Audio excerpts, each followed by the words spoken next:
Welcome back. We're going to continue our discussion about graphing the function f of x when it's equal to ax squared.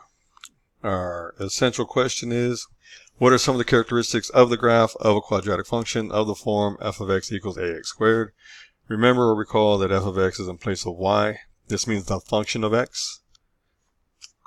We looked at last time when a equals 1, when a is between 0 and 1, and when a is greater than 1. Today we want to see what happens when we plug in negative values for a. Let's start off with our parent function when a equals 1. So we have f of x equals 1x squared, or simply x squared. It is our red graph here. It goes through the origin and is facing upward. Our vertex is 0, 0.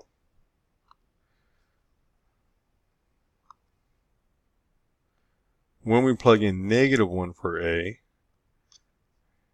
we get our purple graph here, and our function becomes f of x equals negative 1x squared, or negative x squared. Notice it flips our parent graph across the x-axis, and so we call this a reflection across the x-axis. Notice our purple graph is a mirror or reflection across the x-axis.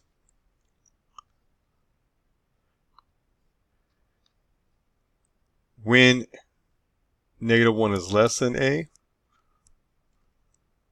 and a is less than 0, so it's a negative decimal or negative fraction.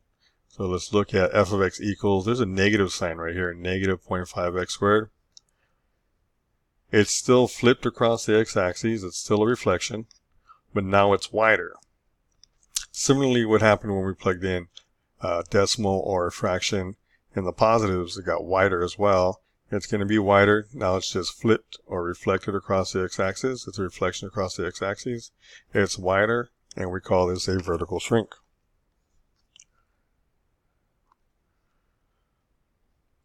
When a is less than negative 1, negative 4, negative 5, and so forth,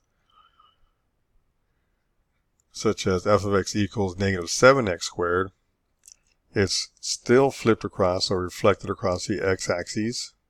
It got thinner, and we call this a vertical stretch. So we have three additional concepts. Negative 1, when a is between 0 and negative 1, and when a is less than negative 1. Please write a 2 or 3 line summary at the bottom of your page, and then get today's assignment. Today's assignment is going to be, without graphing, compare the function to the parent graph of f of x squared. Is it wider or thinner? Is it a reflection? Is it a vertical stretch or a shrink? And we have several problems here. It should be up front in the black basket. If you can't find it, just come ask me. Have a good day.